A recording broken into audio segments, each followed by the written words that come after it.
G'day, Mark Screen here. Now, just recently I was at a men's breakfast and one of the guys was talking about how he never had to put up with, he never had a moment like it says in the 23rd Psalm where you had to walk through the valley of the shadow of death, And I was kind of reminded, we live in a land of plenty here in the West, and I was kind of reminded at the same time of verse 5 in Psalm 23.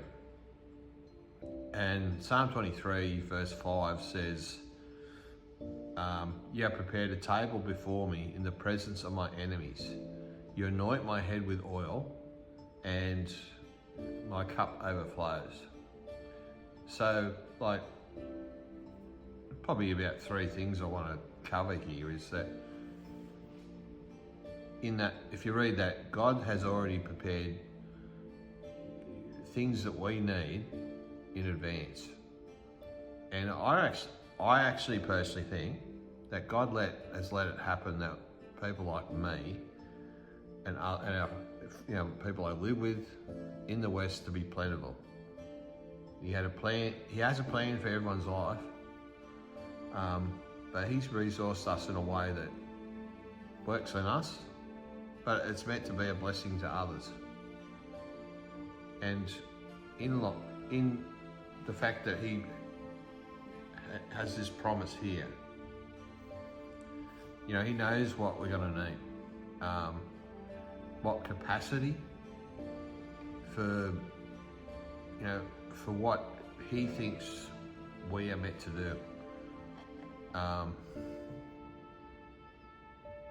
And He knows the kind of person that we're meant to become, who we're going to be, and the kind of impact that we're going to have in other people's lives.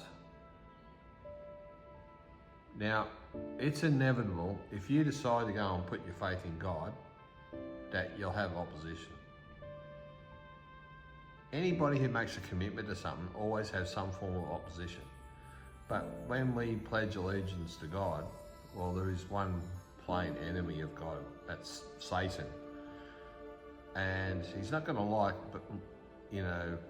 when we commit to God, He's not going to be happy when we put our faith in Him.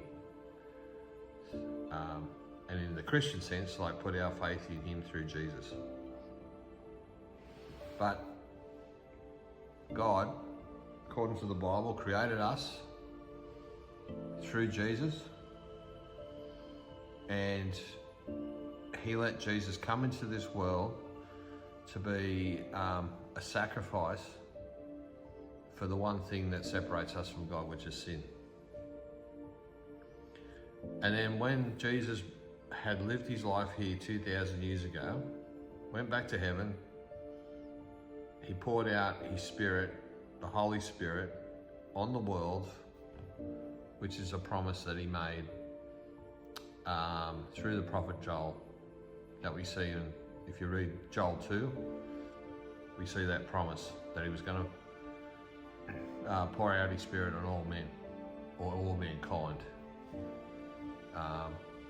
or humanity, whatever way you want to call it. So God has our back. Now, if God has a purpose and a plan for our life, and when this psalm's written by David, and he's talking about being anointed with oil. That means that's what they do to kings. But it's really about what we're called. What's at the purpose that we are called by God, and a God who has chosen to create us and have a plan for us and a purpose for us. Most of the New Testament's written by a guy called Paul, and some of his writings to the churches that he started are written from Rome in prison.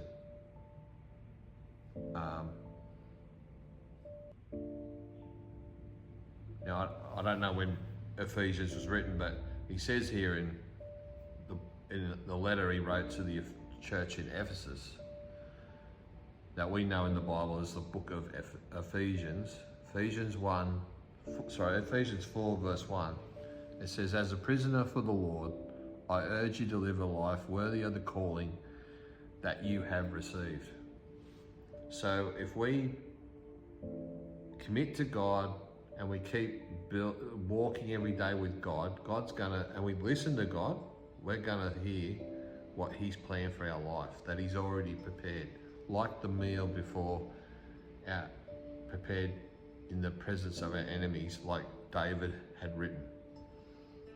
Now,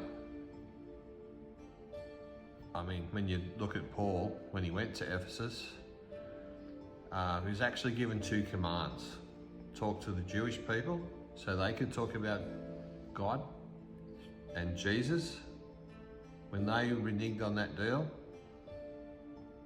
he was given a command to go straight to the people who weren't Jewish.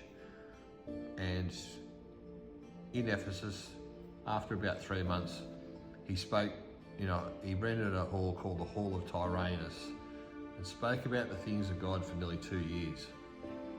And that whole situation was so connected that everybody in the region heard about what God had done through Jesus.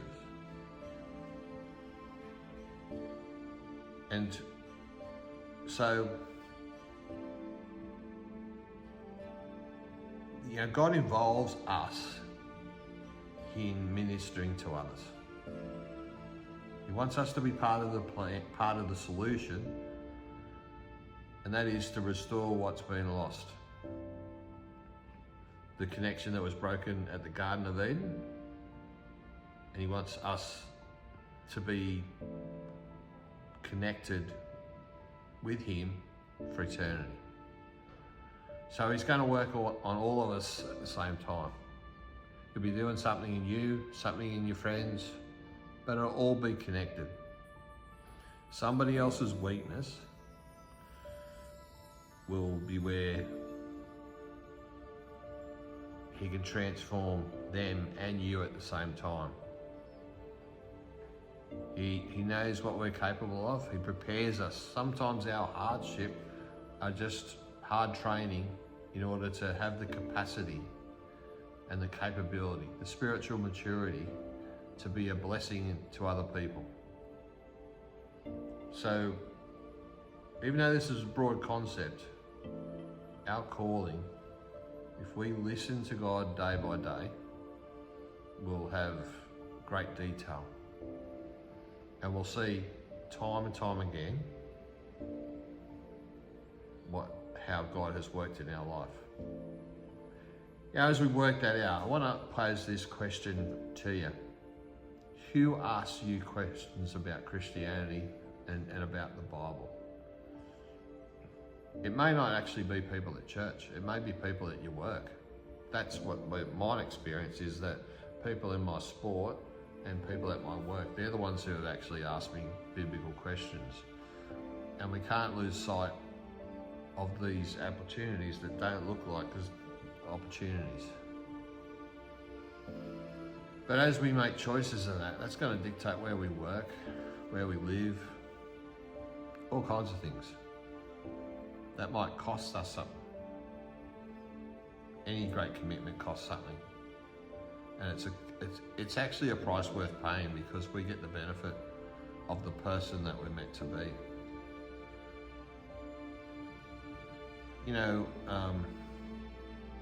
All of this is something that we're meant to be, that we have been given, and we continue to be given that if we follow God. We need to make sure that we accept this with thankfulness and humility, not arrogance, certainly not gloating, because gloating doesn't get us anywhere. But just remember this, that God has our back. We just have to put our faith in Him.